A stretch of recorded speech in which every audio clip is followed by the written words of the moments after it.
Xavier Keraïman, bonjour. Bonjour. Vous êtes le directeur qualité du groupe La Poste. Alors, c'est ce qui est bien avec vous, c'est qu'on n'a pas besoin de présenter votre entreprise, tout le monde la connaît.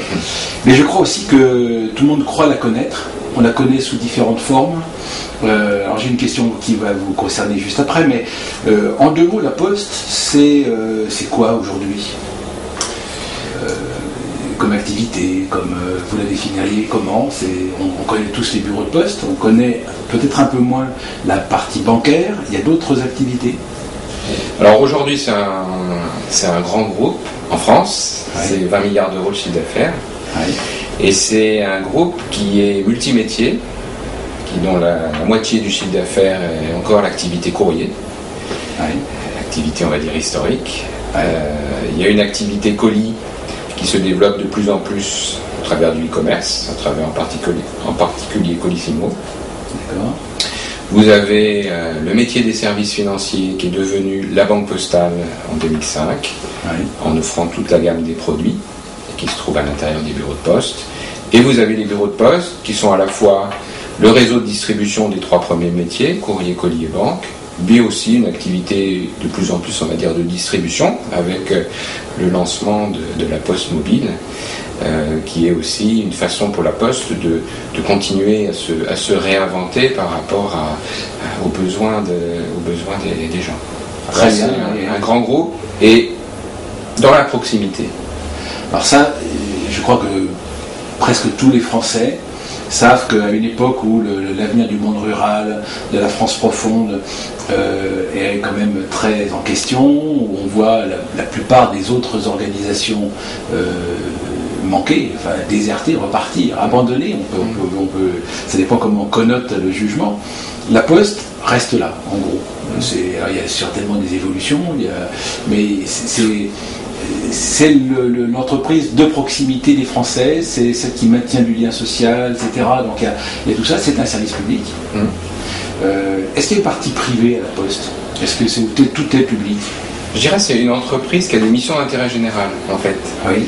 La Poste, elle est devenue une société anonyme en 2010. Oui. Et début 2011, elle est 100% en concurrence. C'est-à-dire qu'elle a plus une seule activité qui serait sous monopole. D'accord. Donc on peut venir chercher la Poste sur le courrier, le colis, la banque, un téléphone. Et effectivement, c'est une grande entreprise dont l'histoire, les valeurs, l'ADN, c'est le lien, la cohésion, l'intérêt général. Et c'est pour ça que moi, à titre personnel, je suis contente de travailler à la Poste parce que tout l'enjeu, c'est de faire en sorte que ce soit une entreprise efficace, qui marche.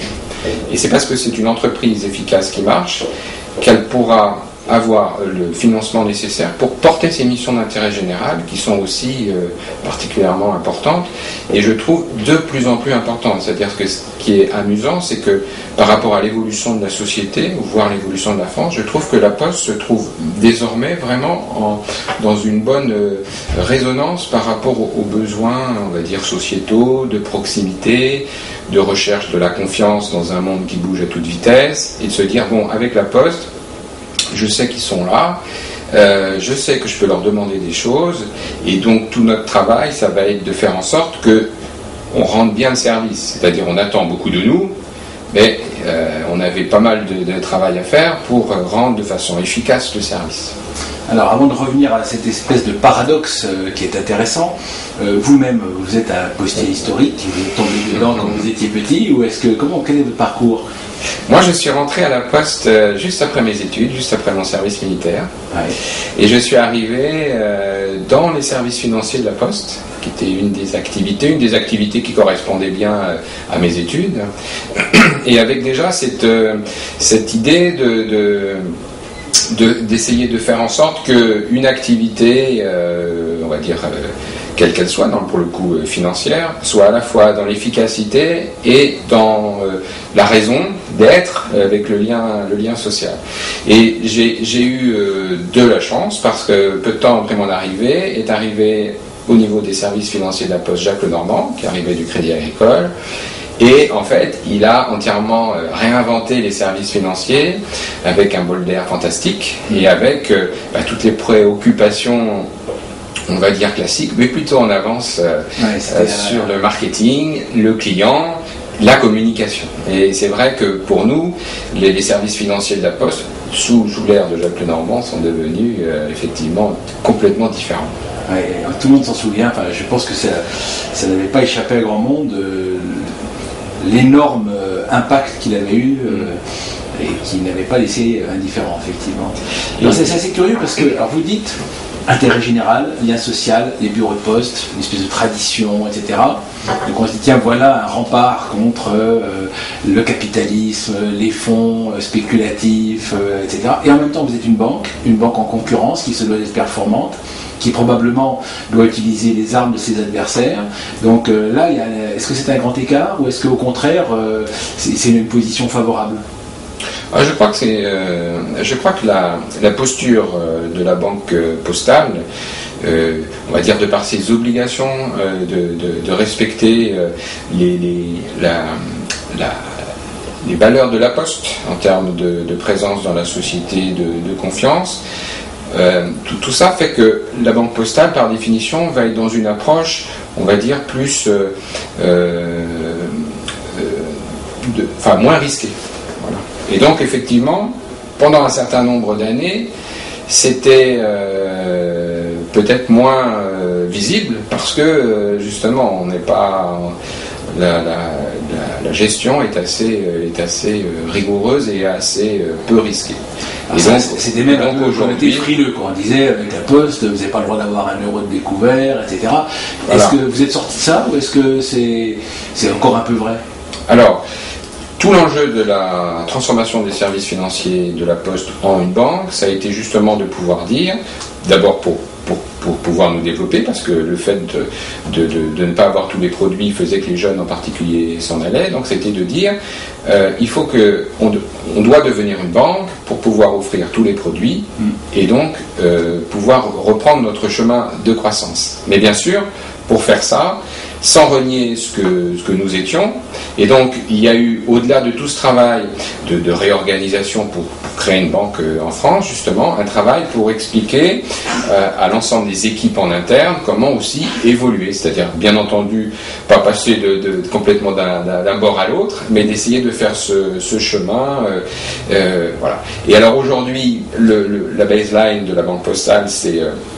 une banque pas comme les autres, prouvons la différence, mais l'idée c'est justement de se dire, il y a des gens qui choisissent la Banque Postale parce qu'ils savent que c'est une banque particulièrement rigoureuse, donc ils peuvent y aller, et c'est donc ça qu'il faut préserver, tout en recherchant aussi, bien sûr, un maximum d'efficacité pour les produits financiers, mais sans prendre de risques inconsidérés. Ce qui a fait qu'à travers la grande crise depuis 2008, la Banque Postale a trouvé cette image sécure, et du coup, beaucoup de clients qui, pour le moment, regardaient la banque d'un petit peu loin, se sont dit, tiens, je vais aller voir, au moins pour mettre une partie, c'est-à-dire, je ne mets pas tous mes œufs dans le même panier, je vais en mettre un petit peu à la Banque Postale. S'il y a que vous êtes un peu à l'écart de l'opprobre qui est jeté sur l'univers bancaire mondialement en disant voilà, les gens qui nous saignent à blanc, à cause d'eux on est dans la misère.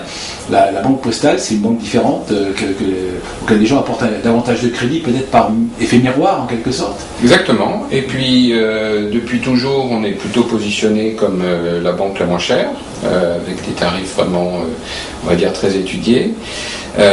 Et donc aussi une posture qui est un vrai enjeu à gérer, qui n'est pas facile, qui est de dire on accueille tout le monde, c'est-à-dire que contrairement à la banque qui par définition va choisir, voilà. Donc voilà, nous dans les fondamentaux des valeurs de la Poste et donc de la Banque Postale, il y a l'accueil de tous. Et donc ça c'est une exigence supplémentaire, mais aujourd'hui nous avons à la Poste à la fois ce que nous appelons les clients fragiles, puisqu'ils viennent chercher leurs prestations sociales, il n'y a plus que nous qui comme vous le disiez tout à l'heure pour les campagnes, il n'y a plus que nous dans les us pour bien vouloir verser les prestations sociales, mais aussi évidemment aussi des clients patrimoniaux qui sont gérés par une force de conseil spécifique, spécifique, c'est des conseillers en gestion de patrimoine. Et on peut dire aujourd'hui à la Banque Postale, on a 11 millions de clients actifs, c'est-à-dire dont les comptes bougent. Et sur ces 11 millions, on a donc, on va dire, toute la gamme des clients. C'est vraiment un positionnement très, très intéressant parce que ça semble presque impossible. On dit aujourd'hui, il n'y a pas de domaine qui échappe à une concurrence acharnée, où ça se joue au centime près, où on est sur Internet avec des comparateurs, où 1 euro de moins, ça fait la différence, etc. Et là, on voit que vous êtes sur un modèle qui est complètement différent, rigoureux dans le quotidien, donc parfois avec ce que ça suppose sans doute comme contrainte, et puis, malgré tout, ouvert à tous, qui est l'inverse de ce que font tous les autres. C'est remarquable de pouvoir réussir et progresser. Alors, revenons peut-être à ce qui fait l'objet de notre wiki et de cette web TV, c'est la relation client. La relation client, vous en occupez d'une manière un peu particulière. Votre métier est plutôt transversal, c'est la qualité. Et donc, vous abordez la relation client sous l'angle de la qualité. Alors, est-ce que vous pouvez nous situer un peu votre mission et en quoi vous pourriez considérer que vous aurez réussi? Comment, parce que c'est quoi l'enjeu et c'est quoi le critère de réussite? Je pense que quand on est en qualité, la première chose c'est d'être modeste, parce que la qualité c'est forcément quelque chose qui doit se renouveler chaque jour. Et quand on est dans le service, je veux dire encore plus, parce que ce sont des expériences clients. Et compte tenu de la taille de la Poste, si je prends l'exemple des bureaux de poste, chaque jour, il y a 2 millions de Français qui rentrent dans les bureaux de poste. Donc, il y a 2 millions d'expériences clients chaque jour. Donc, forcément, quand on a ce chiffre en tête, on se dit, voilà, c'est pas facile. Il y a forcément des endroits où c'est pas encore top, mais ce qui compte, c'est que l'ensemble des agents, que l'ensemble de l'organisation soit bien orienté. Et donc je pense que dans le sujet qualité, ce qui est presque philosophiquement fort, c'est justement de dire comment on va faire pour améliorer les choses ensemble. Et à partir de là, effectivement, quand on sait, le président Bailly a donné pour objectif qu'en 2015, le groupe La Poste soit un grand groupe de services, mais vu des clients, perçu par les clients, on voit bien qu'à partir de ce moment-là, le travail va être de dire comment, pour être ce grand groupe de services, je vais pouvoir travailler sur la confiance, comment je vais pouvoir travailler sur le service, sur la relation de service, sur le comportemental. Et donc c'est tout ça en fait qui est aujourd'hui engagé dans une approche qui est donc par définition transversale et qui, dans un groupe multimétier, va obliger à être dans un rôle, quand on est au niveau du corporate, dans un rôle d'impulsion, dans un rôle de coordination de ce qui peut se passer au courrier, au colis, à la banque, à l'enseigne, dans un rôle d'accompagnement, puisqu'évidemment, c'est une chose ça fait partie de ma mission, c'est de rappeler à chacun que bien sûr, quand on est au courrier, on doit travailler au mieux pour optimiser son organisation courrier, colis, à la banque, à l'enseigne, mais que le client nous voit comme la Poste. Et que donc, la traduction pour lui de la Poste, un grand groupe de services, ça va être à la fois j'ai été bien servi par mon facteur, mon colis il a sonné, à la banque postale ils me répondent quand j'appelle ou j'ai mon rendez-vous rapidement, et à l'enseigne je n'ai pas attendu.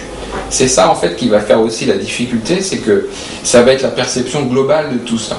Or, quand on voit qu'on a 2 millions de Français qui rentrent chaque jour dans les bureaux, 10 millions de clients ou 11 millions à la banque postale, des milliards d'objets chaque année au niveau du courrier et des millions au niveau du colis, c'est donc cette immense machine en fait qu'il faut arriver à faire tourner et être à chaque fois dans une exigence énorme, mais en même temps avec la conscience que tout ça est une multitude d'opérations, une multitude d'expériences, une multitude de parcours clients, et qu'en plus, quand on est dans le service, les clients sont de plus en plus en comparaison permanente, ils sortent d'autres entreprises, d'une autre agence, etc. Donc ils comparent sans cesse, ils parlent sans cesse sur Internet, ils échangent, etc.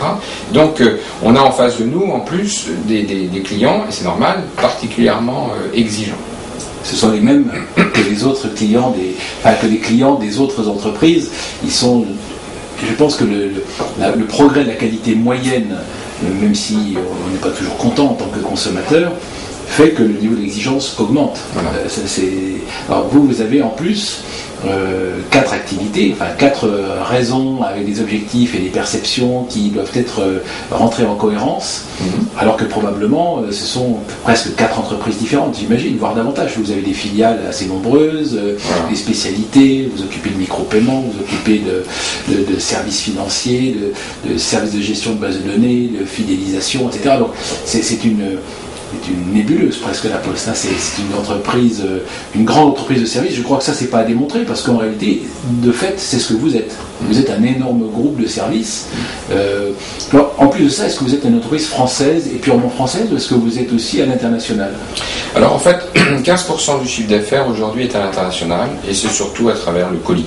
Puisqu'en fait, la holding du colis qui s'appelle Géopost, en fait, a progressivement racheté des entreprises en Europe de façon à créer un réseau sur l'ensemble en particulier de l'Europe. Par exemple, la Géopost est numéro 2 en Allemagne sur le colis.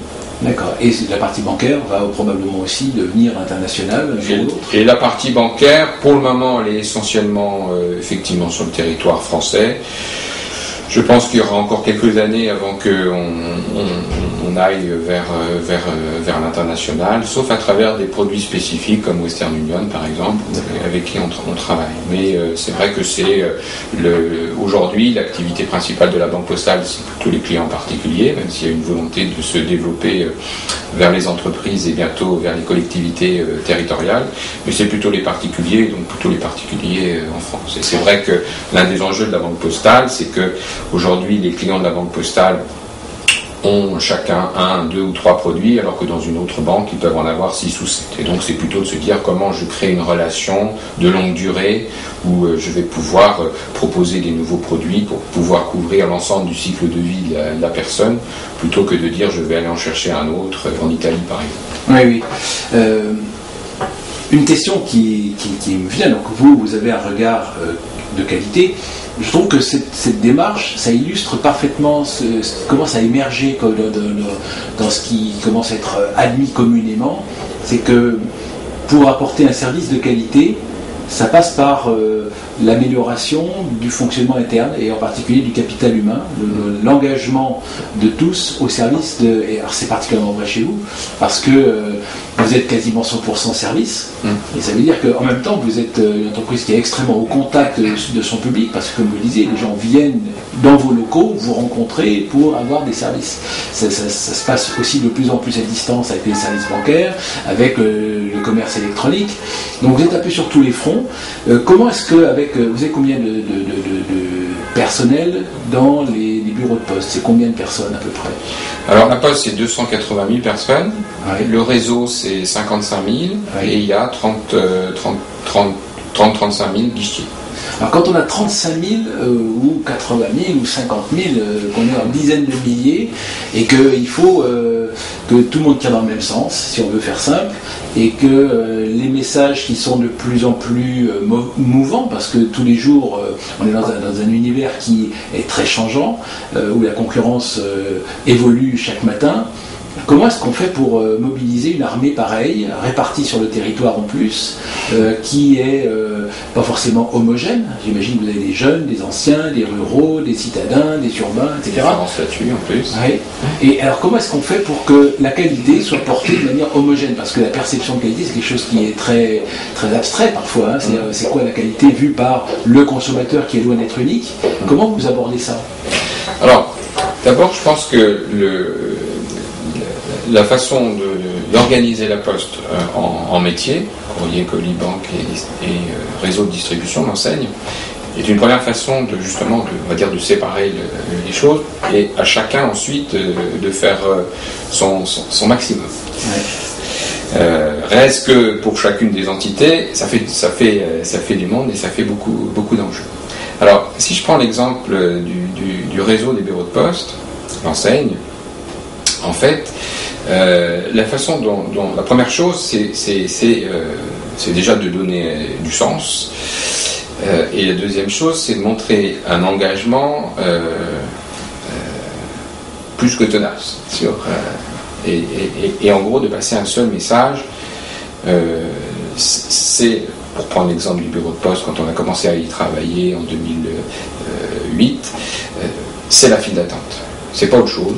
Je veux pas entendre autre chose. Il y a plein d'autres choses, mais c'est la file d'attente, c'est le point noir, c'est ce qui cache tout, c'est ce qui va tout gâcher. C'est aussi pour ça que les gens ne veulent pas aller à la banque postale, c'est aussi pour ça.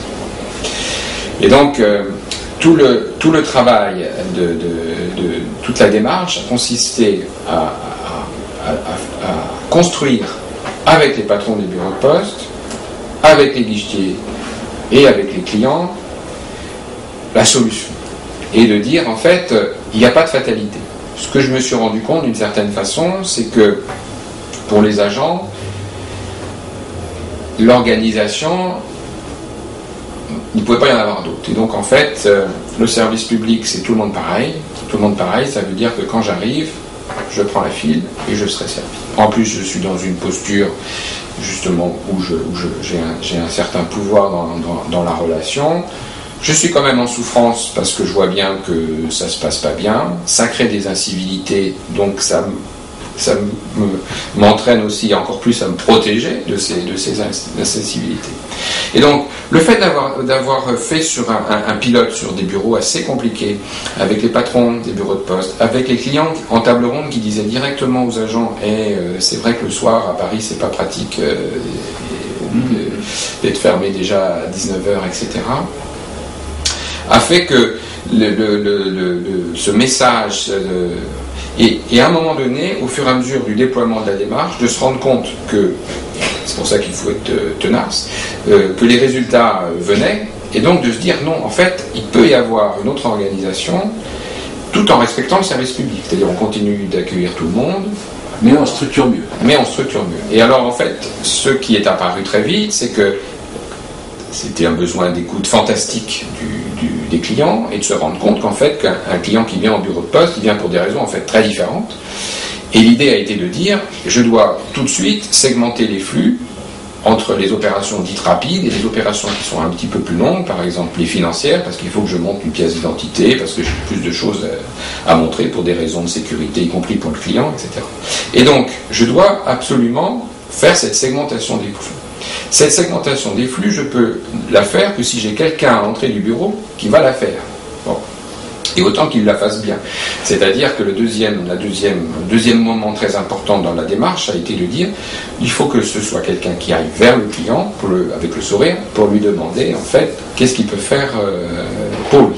Et du coup, en fonction du besoin, de pouvoir dire je vais vous orienter au bon endroit, quitte à vous orienter sur l'automate, si vraiment c'est une opération facile et en gros sans valeur ajoutée, plutôt que de vous envoyer au guichet, de façon à ce que les gens au guichet, ou les gens sur les îlots, comme on dit maintenant, soient plus dans une démarche de conseil à valeur ajoutée, plutôt que de faire une multitude d'opérations sans valeur ajoutée, comme c'était le cas. Mais simplement, je dois faire ça, évidemment, avec la manière. C'est ça aussi tout l'enjeu. Par exemple, dans les grands bureaux de poste parisiens, ce qu'on appelle les bureaux 1000, vous avez entre 800 ou en France d'ailleurs, entre 800 et 1300 clients par jour qui rentrent. Donc c'est un flux permanent.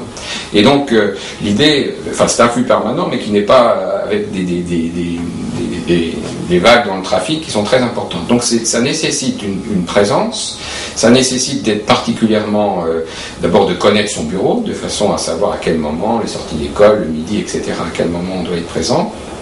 Et le bureau lui-même a été repensé justement pour permettre cette fluidité, cette circulation, l'espace automate. Donc ça a été un moment important. Et je crois que ensuite il y a eu deux choses qui ont été vraiment fondamentales.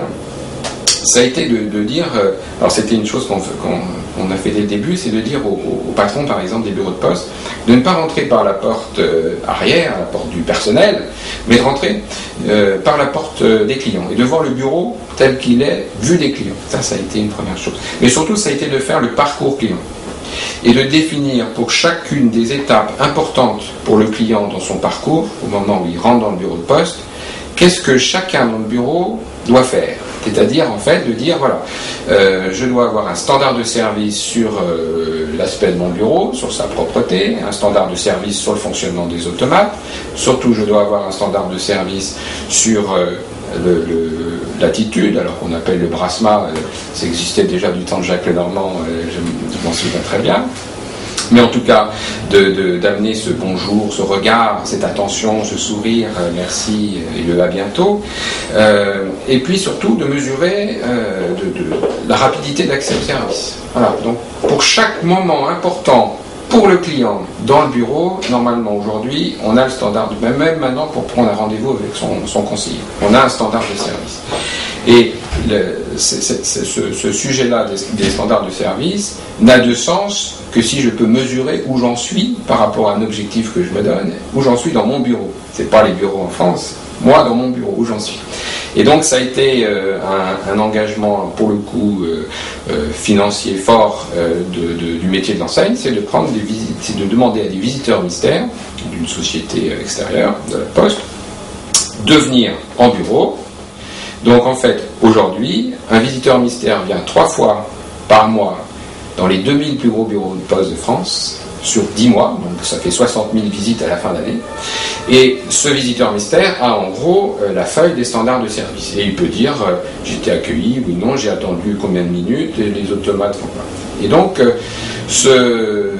et tout le discours a été de dire, ces visiteurs mystères, ce ne sont pas des contrôleurs, ce sont des gens qui vont vous aider à savoir où vous en êtes sur le chemin. Voilà. Et après, j'imagine que la subtilité sémantique peut parfois échapper au mais il n'empêche qu'on imagine bien que savoir où on en est, c'est le moyen d'arriver à atteindre le niveau requis. Est-ce que ça veut dire que, première question qui vient, pourquoi est-ce que ça n'a pas été fait avant ? Pourquoi 2008 et pourquoi pas 1965 ? Parce que j'imagine que c'est pas depuis hier qu'il y a des files d'attente dans les bureaux de poste. Est-ce que c'est la technologie, par exemple, qui a permis, avec les automates, d'offrir une nouvelle solution ? Est-ce que c'est l'ère du temps qui fait qu'on s'occupe davantage de ce que pensent les clients ? Comment vous expliquez ça ? Je pense qu'il y a plusieurs facteurs qui ont joué.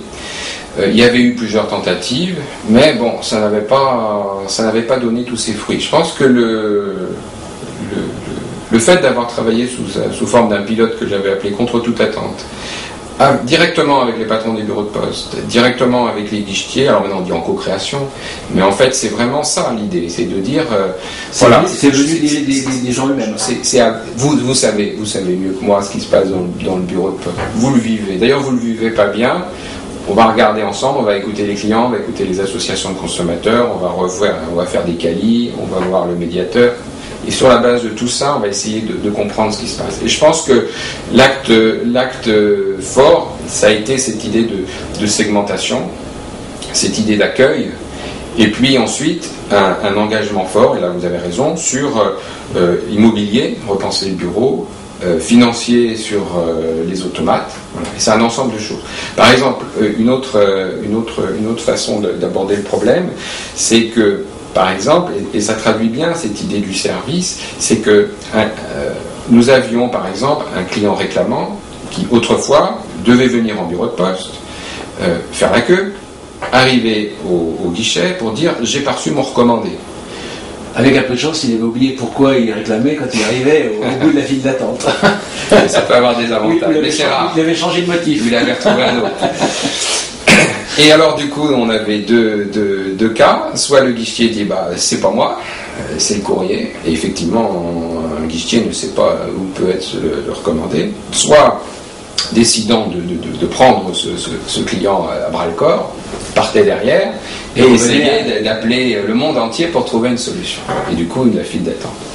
Alors, tout le travail dans la décision de mettre en place le service consommateur du groupe La Poste est venu aussi de ce travail, de ces réflexions dans Contre toute attente, pour dire en fait, je vais sortir du bureau de poste tout ce qui peut être fait, en fait, traité à distance. Voilà. Et donc, j'ai besoin d'avoir une information sur où est mon recommandé, où est mon colis. Aujourd'hui, je fais le 3631 et j'ai un certain nombre, soit j'ai un track and trace, soit j'ai l'opérateur, etc. Je n'ai plus besoin de venir au bureau et du coup, le guichetier, il n'est pas agressé pour une raison pour laquelle il ne peut pas grand-chose, il peut se concentrer sur la vente des produits courrier colis, sur le téléphone ou sur les rendez-vous avec la banque. Et du coup, lui-même, en fait, il tire un avantage très important. Et vous libérez du temps. Alors, là, j'entends que vous avez créé une espèce de task force pour appliquer les différents niveaux de l'entreprise et les différents acteurs. Vous avez fabriqué un pilote et ensuite les conclusions que vous avez étendues.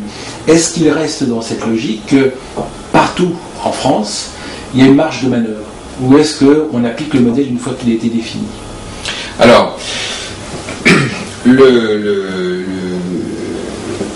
les standards de service, c'est l'image de la Poste, c'est le service qu'on doit rendre au client, donc lui, c'est partout. Et ça, c'est le résultat perçu par le client. Voilà, et donc celui qu'on vise, quand même. Oui. Ensuite, les choses évidemment vont être particulièrement différentes si je suis dans une grande ville, dans une petite ville, dans un grand bureau, dans un nord, dans un sud, petit bureau. Si les gens aiment mieux parler longtemps avec leur guichetier, midi, ça compte beaucoup. Et après évidemment, ça va être tout le savoir-faire managérial du patron du bureau de poste pour faire en sorte que ça fonctionne et qu'il respecte ses standards de service. Donc dans les modalités, après on est vraiment dans le managérial, on est vraiment dans donner le sens. Nous, on a essayé d'accompagner tout ça avec beaucoup de formations, une formation qui s'appelle Service Gagnant, qui a été, il y a 25 000 guichetiers aujourd'hui qui sont passés à travers qui sont passés dans cette formation. Et puis une formation, excusez-moi, qui se passe comment concrètement? Vous avez envoyé 25 000 guichetiers dans un centre de formation où ça s'est passé, ça a été déployé sur le territoire? C'est vraiment, nous à la Poste, c'est vraiment au plus près du... Il y a beaucoup de comportemental dans cette affaire. Il y a beaucoup de sens, il y a beaucoup d'explications, il y a le travail sur justement les standards de service, et puis il y a tout le comportemental. Alors, on n'est pas encore, comme d'autres entreprises, beaucoup sur des scènes, des petites comédies, mais on n'en est pas loin justement sur la mise en situation. Par exemple, une chose qui a très bien marché, c'est des patrons de bureau de poste du territoire proche qui viennent voir le patron du bureau de poste, qui lui disent ce qu'ils voient. Donc c'est personne d'autre, c'est entre eux. Ils se tiennent, voilà ce que je ressens, voilà ton truc là, etc. Et entre eux, ça marche, ça fait beaucoup. Et puis nous avons décidé de proposer, surtout pas d'imposer, de proposer une certification de service. C'est-à-dire que j'ai dit au patron des bureaux de poste, regardez, tout le travail que vous avez fait, on le mesure. Il y a une mesure de satisfaction client et puis il y a une mesure sur les standards de service. Vous êtes vraiment dans les clous. Bon, on peut s'arrêter là si je puis dire, ou alors ce que je vous propose, c'est d'aller un cran plus loin dans une reconnaissance extérieure qui est une certification de service qu'on a travaillé avec les associations de consommateurs, avec la FNOR. Elle est là, elle est sur étagère. Et la première année, j'ai 150 bureaux qui ont dit on y va. Et puis ensuite, dès la deuxième année, de dire, vous voyez tout ce que ça apporte en termes de motivation, de challenge quand même, d'exigence, mais d'une exigence un peu, justement, un vrai challenge pour l'équipe. Quelquefois, il y avait des équipes qui me disaient, c'est ça qui est quand même intéressant, quand on pense à la certification, qui disaient, finalement, on était content d'avoir eu cette certification parce que ça a été un sujet de motivation, de compétition, ça a redonné un but, un moteur dans notre quotidien. Et donc, en fait, aujourd'hui, à la fin d'année 2011, on devrait avoir en France 1000 bureaux qui seront certifiés. Ça fera de la Poste le plus grand réseau d'agences. C'est énorme.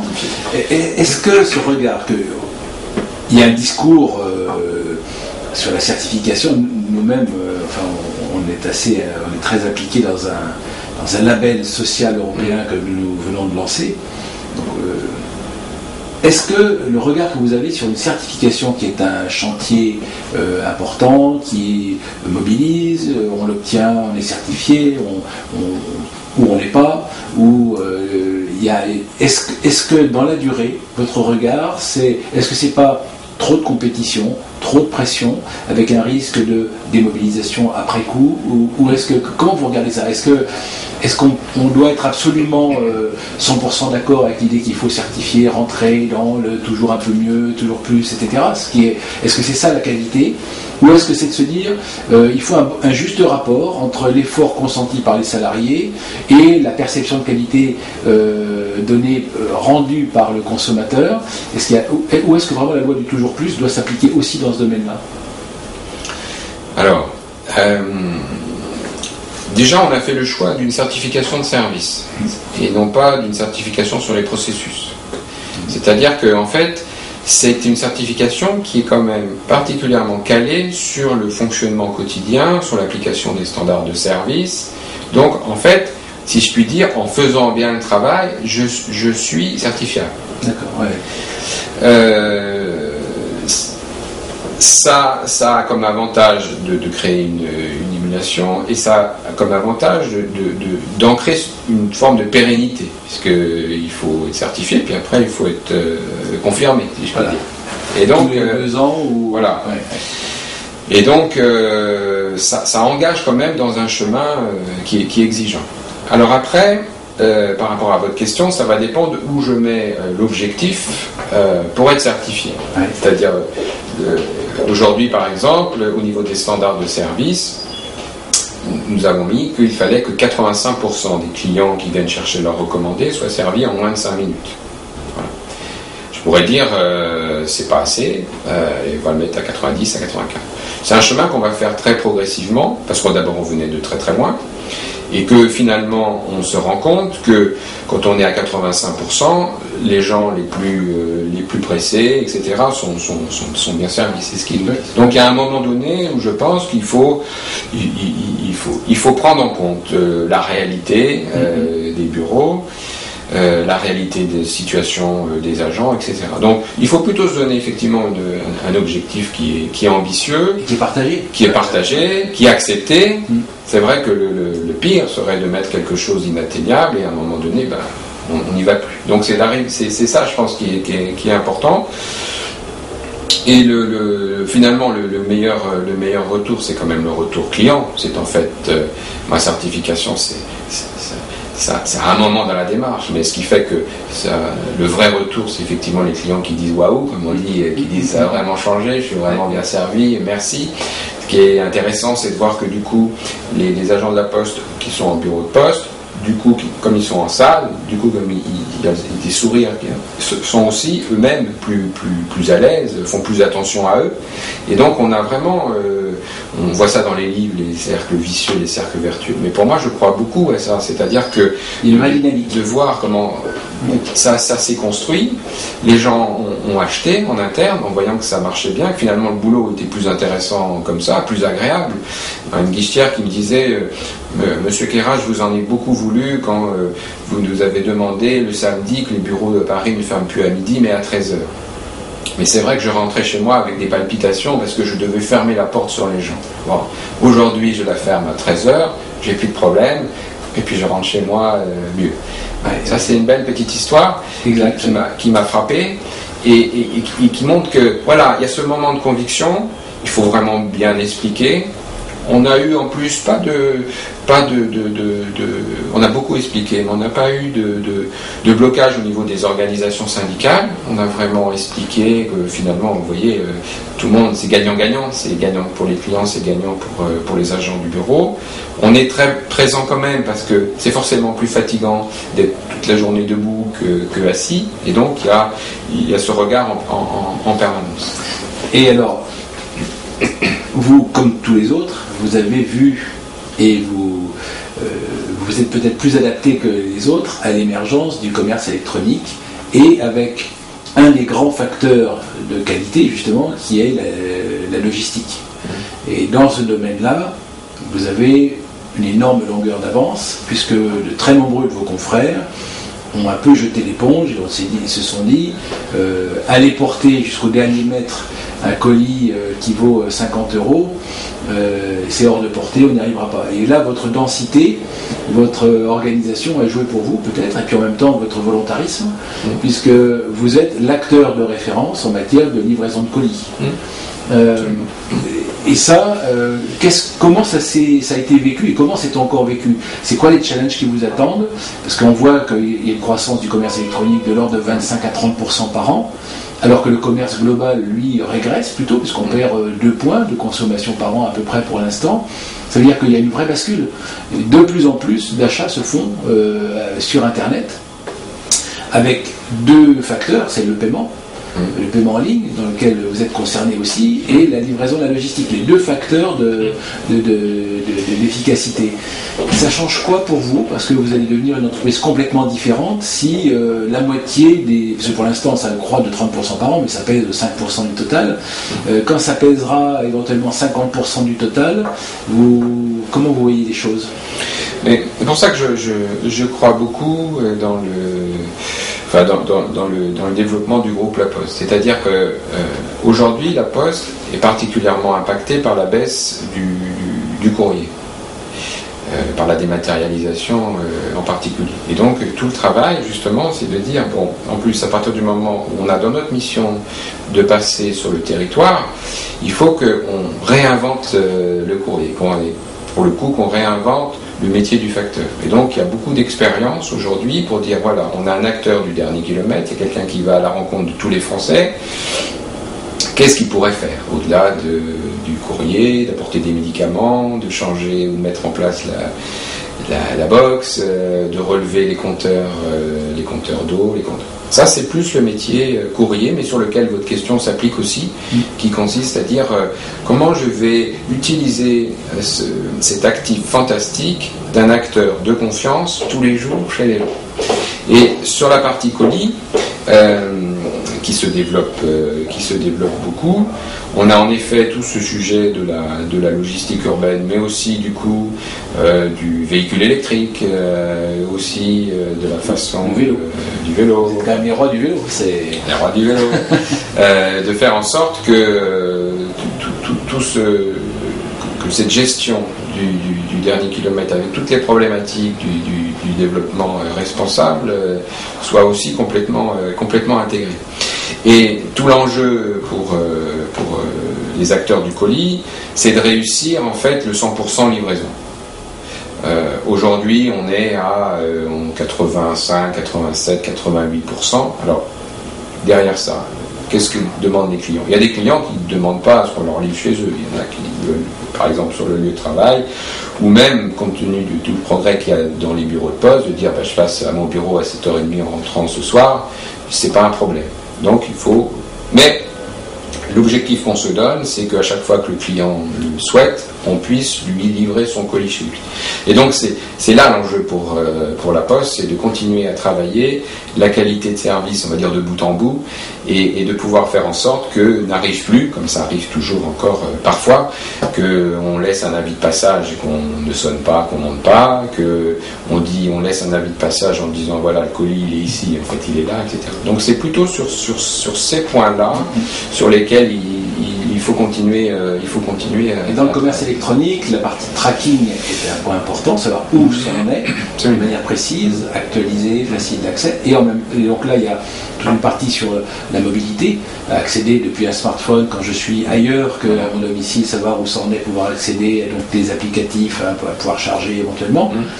Et puis, surtout, prendre des rendez-vous, savoir précisément, c'est que le problème de logistique en France dans le commerce électronique, c'est que je ne sais pas dire assez précisément à quelle heure ça va arriver. Or, un des enjeux, c'est de se dire je viens entre 9h et 10h, et là ça va. Si je dis je viens entre 9h et 13h, ça ne va plus. Ça va plus. Et surtout si c'est juste pour attendre quelque chose on ne sait pas forcément ce que c'est, etc. Donc, est-ce que là-dessus, on ne voit pas, quand on est de l'extérieur, le degré de complexité? On ne saisit pas qu'est-ce qui empêche quelqu'un qui va vous livrer de vous dire à quelle heure il va vous livrer? C'est si compliqué que ça? En fait, c'est le volume, parce qu'on a 800 millions de colis. Ouais. Et donc, forcément, pour que ce soit parce que sur le colis, c'est une activité qui a des marges très faibles. Ouais. Et donc ça oblige vraiment à une organisation où on va pouvoir à la fois faire ce transport de tous ces colis, et puis de faire en sorte que qu'on ait un service presque personnalisé à la fin. Ouais. Et c'est là où il faut arriver à trouver le modèle économique qui va bien. Parce qu'en effet, par exemple, si je prends l'exemple du courrier, quand on a fait notre démarche de dire qu'est-ce qui détruit la confiance, ce sont des irritants clients. Quels sont ces irritants clients? Il y a la file d'attente, et il y avait les réclamations du service consommateur, et il y avait l'avis de passage dans ma boîte aux lettres. Et donc on a décidé au niveau de la Poste de mettre un engagement qui consiste à dire, si vous appelez le 3631, donc c'est un appel gratuit, on vous représentera le recommandé. Donc normalement, voilà. Et on convient d'une heure ou pas? Parce que ça, alors ça, c'est effectivement sur le courrier, c'est le passage du facteur. Donc oui. C'est là où on n'est pas encore là où vous voulez m'emmener à juste titre, qui consisterait. Alors c'est pas moi. On a fait des expériences avec des SMS, c'est-à-dire de dire, par exemple sur le colis, on avait travaillé avec dans le cadre de Voisins Solidaires. De dire voilà, vous ne pouvez pas être là, mais vous savez que la dame du dessus, elle est là à peu près toute la journée. Est-ce que vous êtes d'accord pour qu'on lui dépose le colis? Et dès que je l'ai déposé, je vous envoie un petit SMS pour vous prévenir. Donc ça, c'est une chose qui... Il y a d'autres clients qui disent, moi je suis prêt à donner un peu d'argent pour pouvoir fixer une heure le plus proche possible. Donc, tout ça est en cours de réflexion, mais on n'a pas encore trouvé, je crois, la recette qui permet de dire mais le président Bailly a donné pour objectif aux équipes du colis qu'en 2015 on soit vraiment dans le 100% livraison. Donc on va forcément, comme pour les bureaux de poste, on va trouver la solution. Oui, c'est très intéressant. Et alors, on voit aussi qu'on est dans le domaine de la convergence, le mobile, les smartphones, l'activité, la logistique, le e-business, le physique, le réseau. Vous avez en plus plusieurs activités qui sont concernées, la banque pour le paiement, le micro-paiement. Vous avez un rôle social. On voit bien qu'il y a une espèce d'entreprise nouvelle à inventer. On a l'impression qu'il y a à la fois une rémanence d'une entreprise ancienne, avec en gros la France des années 50, et puis d'un autre côté l'extrême modernité, et en même temps qu'il y a la voie pour faire le meilleur des deux, en quelque sorte. C'est préserver la proximité, la convivialité, le lien social, probablement même de l'économie solidaire, avec peut-être du financement, du micro-paiement, des micro-crédits, etc.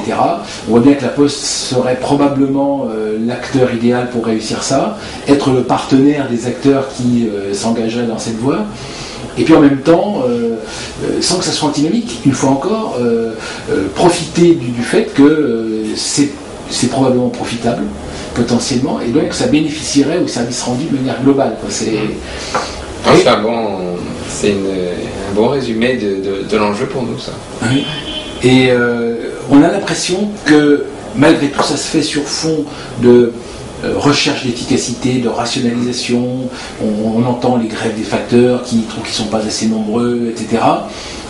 On va attendre d'eux qu'ils soient les ambassadeurs de ce projet qui est un projet magnifique, et en même temps ils ont l'impression d'être un peu mis sous le boisseau en disant faites plus avec moins, et ils ne sont pas forcément d'accord pour ça, et c'est là que ça va se passer en fait.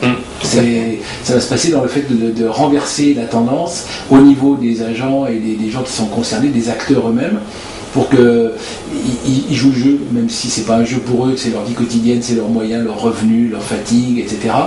C'est là que ça va se passer en fait. C'est un enjeu social avant tout. Oui, non, mais vous avez une vision claire des enjeux. Un des mots forts du président, c'est faire la Poste de demain avec les postiers d'aujourd'hui.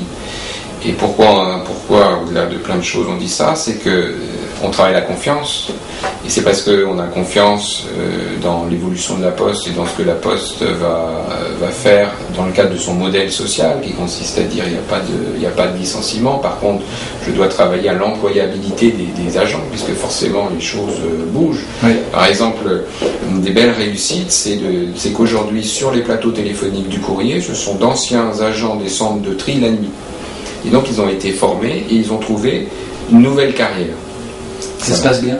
Et ça se passe bien. Alors, les plateaux téléphoniques, c'est aussi quelque chose où il faut être très présent et très vigilant, c'est de l'attention. Mais donc, ils ont une formation de 15 semaines, et beaucoup disent c'est bien mieux d'être sur un plateau téléphonique à parler que seul la nuit dans mon centre de tri. Alors, les plateaux téléphoniques, c'est un peu quelque chose qu'on connaît ici chez nous, mais c'est pas facile de passer d'un métier de tri la nuit, qui est certainement un des métiers les plus difficiles qui puisse être, à un métier de conseiller clientèle dans un plateau téléphonique qui est un autre métier. Vous parlez de 15 semaines de formation, ça peut étonner nos auditeurs, parce que souvent il y a des gens qui sont mis derrière un poste de téléphone avec 2 heures de formation dans le télémarketing, donc ça se pratique de la manière parfois la plus sauvage. 15 semaines, c'est quoi? C'est que vous aviez des gens qui étaient complètement inadaptés à la solution, ou est-ce que comment vous les voyez ces 15 semaines? Comment elles sont constituées par quoi? C'est vraiment en ligne avec l'enjeu de défendre le modèle social de la Poste. Alors je fais juste une aparté, si je puis dire, c'est que pour défendre ce modèle social de la Poste, c'est pour ça qu'il faut que la Poste se développe, puisque la Poste ne vit que de ses recettes. Et donc c'est seulement parce que le groupe La Poste se développe qu'il peut continuer à financer les missions d'intérêt général, accessibilité à tous et aller faire dans chaque petit village de France, et financer son modèle social. Donc ça, c'est quelque chose qui est quand même beaucoup dit dans le discours stratégique. Si on vous demande tous ces efforts, si on vous demande d'accepter les évolutions, c'est précisément parce que ça passe par vous, le développement de la Poste. C'est parce qu'on est un groupe solide qu'on peut continuer à faire ce qu'on a dans l'ADN, les missions d'intérêt général, et financer le modèle social. Et dans le modèle social, il y a justement de dire il n'y a pas de licenciement. Alors par contre, ce qui joue beaucoup, c'est qu'il n'y a pas de remplacement un pour un des départs à la retraite. Très très très loin de là. Oui. Et donc c'est surtout là-dessus, en fait, que... C'est le sujet à la mode, ça. Voilà, mais pour le coup à la Poste depuis longtemps et de façon importante. Donc c'est comme ça que... Mais une fois que j'ai dit ça, donc tout l'enjeu va être de dire aux acteurs de la Poste, il faut que vous soyez employables, pour que vous puissiez changer avec l'entreprise. Et donc, cette formation, elle rentre dans ce cadre-là. Alors, effectivement, vous avez raison, ça n'a tellement rien à voir. Le téléphone pouvant apparaître comme quelque chose quand même de stressant ou d'angoissant, il y a eu un énorme accompagnement, d'explications, Mais personnellement, je pense que chez nous, on adhère complètement à l'idée que former des gens à devenir des professionnels d'un métier complexe, qui n'a pas vocation à être stressant. En réalité, rendre service à des consommateurs, il n'y a pas de raison pour que ce soit stressant, à part que les consommateurs sont mécontents et que des fois ils ne le disent pas avec gentillesse. Mais 15 semaines, c'est réaliste. Je pense que ça met en relief justement que chaque fois qu'une entreprise met des gens dans des postes de cette nature, dans des temps qui n'ont rien à voir avec ces 15 semaines, elles prennent un risque et que ça porte en soi le germe des difficultés futures. Je pense que mettre ce qu'il faut, c'est un investissement important, mais c'est sur la durée. Mais raisonnable probablement. Il est important, mais il est raisonnable parce que c'est le moyen d'y arriver. Alors qu'un constat d'échec parce qu'on ferait les choses avec des moyens insuffisants, ce serait probablement courir à des difficultés énormes ensuite. Et la Poste, elle a tout à gagner, effectivement, que ces personnes se sentent bien dans leur travail, plutôt que se mettre en arrêt maladie ou en risque psychosocial. On y arrive pas, soit en situation d'échec. On y a intérêt. Donc il faut effectivement accepter l'idée que ça va être un peu long, qu'il y a de l'argent à mettre, etc. Mais c'est parce que ça vaut le coup. Et en plus, ça rentre dans le modèle social. Et donc, ce modèle, ce n'est pas que du discours, il faut qu'il y ait des actes derrière. Alors, il y a un dernier point qui me semble aborder, si vous voulez bien, c'est l'aspect des réseaux sociaux. Les réseaux sociaux, à la fois, c'est pour les entreprises une menace et une opportunité, et souvent vu comme une nouvelle composante extérieure de l'environnement de l'entreprise, mais c'est également l'impact interne. Les réseaux sociaux pratiqués par les collaborateurs de l'entreprise et les partenaires Les réseaux sociaux, jusqu'à présent, ça a changé quoi dans le groupe La Poste? Alors, pour le moment, c'est pas encore très présent. Dans le cadre du service consommateur du groupe La Poste, aujourd'hui, on a justement toute la possibilité avec Twitter de rentrer aussi. Donc au niveau du service consommateur multicanal, lui est en train d'essayer justement mais ça reste encore, je veux dire, relativement raisonnable.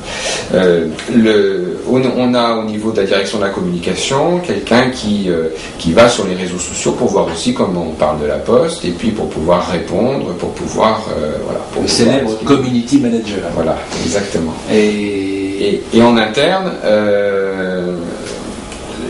l'idée a été de créer progressivement, mais là aussi pour le moment avec mesure, justement des communautés, mais en veillant à ce que ce soit des communautés qui sont interpellées sur des sujets précis et non pas simplement voilà. On avait essayé quelque chose où en fait ça faisait un peu forum mais ça n'apportait plus grand chose, alors que on a fait évoluer ça à l'enseigne en donnant des sujets précis et en voyant comment justement chacun pouvait contribuer par ses idées, ses suggestions dans le cadre de voilà. Donc ça peut être une problématique, un sujet, comment mieux par exemple mieux prendre les rendez-vous dans un bureau, rendez-vous bancaire, et de voir un peu comment tout ça se met en route. Et ça, c'est quelque chose qui me plaît beaucoup, car dans le cadre de tout le travail sur l'accompagnement du changement, qu'on appelle à la Poste esprit de service, il y a tout ce sujet du management et du management participatif, qui est aussi révélateur de la confiance ou pas en interne. Et le projet esprit de service à la Poste, il a 3 dimensions. La première dimension, c'est, on va dire, une dimension, on va dire, classique, et la qualité de la relation client. Mais tout le discours ensuite a été de dire que pour qu'il y ait cette qualité du contact entre le guichetier, par exemple, ou le facteur, et son client, il faut que le guichetier ou le facteur soit bien dans son équipe, avec son chef, et soit bien avec ses autres collègues. C'est-à-dire qu'en fait, pour qu'un guichetier vous donne avec le sourire le colis demandé, ça veut dire que les gars du colis, ils ont fait leur maximum pour les livrer de leur côté. Et donc que chacun joue la partition. Et donc l'esprit de service, c'est vraiment de dire, c'est le client, c'est la qualité de la relation dans l'équipe, et c'est la qualité de la relation avec les collègues des autres métiers. On ne veut plus entendre, ça c'est pas nous. Mmh. Et donc dans le cadre de la relation d'équipe, du manager, c'est là où tous les sujets qui peuvent aider à faire en sorte que le manager soit à l'écoute de son équipe et en particulier de ses idées d'amélioration, etc. Donc tout ce qui est innovation participative, c'est là où ça va se jouer. Donc nous on essaye de pousser à ça. C'est quelque chose qui est forcément long, où il faut que le manager lui-même, qu'il soit le premier acteur, qu'il soit convaincu de tout ça.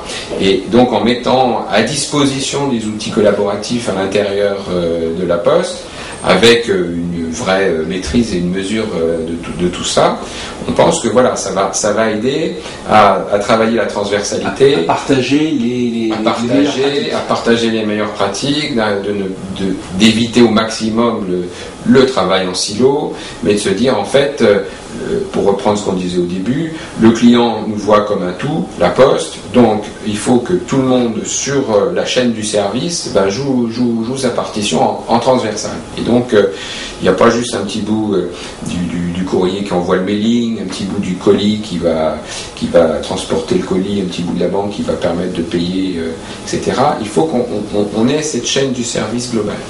Et il y a une page Facebook, La Poste, j'imagine. Oui. Il y a combien de fans sur cette page Facebook? Là, je ne sais pas vous dire. Je n'ai pas regardé non plus, mais c'est vrai que il y a 60 millions de clients à la Poste, presque. Enfin, peut-être pas 60 millions, parce que je pense que les nouveau-nés ne font pas les choses eux-mêmes. Mais chercher leur livret. Mais les Français sont tous clients de la Poste d'une manière ou d'une autre. C'est une communauté attachée à la Poste. Je pense qu'il y a une grosse affection pour cette entreprise qu'il y a eu pour d'autres entreprises publiques, mais celle-ci est tellement proche que c'est particulier. Est-ce qu'on peut imaginer une entreprise de La Poste dans 5 ou 10 ans complètement différente, complètement un amalgame, non plus segmenté en 4 métiers, mais quelque chose, et quelque chose qui se fasse plus partie. Parce qu'à la fois les gens aiment La Poste, je pense, mais c'est pas forcément un sujet de discussion. Si La Poste change son enseigne, les gens vont pas forcément rentrer en réaction. C'est pas Apple, c'est à la fois une entreprise dont on est proche, mais qui fait un peu partie du décor, quoi. Est-ce qu'on peut aller dans le stade d'après où les gens se sentiraient acteurs de La Poste réellement, en disant moi aussi je peux faire quelque chose, je peux faire bouger La Poste. C'est possible. Je pense que c'est la Poste de demain et à effectivement à inventer et à imaginer la Poste telle qu'elle est aujourd'hui a déjà montré, je crois, sa formidable capacité d'adaptation par rapport à son histoire, son rôle sociétal, sa présence auprès de tous les Français qui doit être réinventée, sans cesse. Ce que les clients disent souvent, c'est qu'en gros on vous aime bien, encore plus maintenant que vous avez fait des progrès, on sait que vous êtes là, on a plutôt confiance. Par contre, vous n'êtes pas très réactif, il faut que vous anticipez pas bien mes besoins, et puis effectivement, vous avez tendance un peu à me saucissonner en fonction du métier. Et donc, tout l'enjeu qu'a fixé le président Bailly de 2015 et après sur l'innovation de service, c'est probablement en effet de dire voilà, sur la base de tout ce qu'on est aujourd'hui, qu'est-ce qu'on peut imaginer comme service qui va emporter l'ensemble des choses. Et en effet, la Poste, c'est aujourd'hui très physique, même si avec le service consommateur, par exemple sur le 3631, on a quand même 800 000 appels par mois. Si la Poste est très physique, je pense que justement la Poste de demain, ça doit être quelque chose de plus fluide. La présence, mais d'une autre façon, c'est justement d'arriver à faire en sorte qu'avec le multicanal, avec les réseaux sociaux, ce soit quelque chose qui soit toujours proche des gens, qui soit toujours dans l'utilité collective, sociale. Ça ne peut marcher pour une société que si c'est efficace et que ça répond bien à un besoin, et donc moi je pense que ça pourrait être un bel enjeu que de dire la Poste appartient aux Français et que donc comment on peut la rêver ensemble. Ouais. Merci beaucoup de toutes ces confidences et de ces réflexions qui nous concernent tous en plus. Merci et à très bientôt. Merci beaucoup.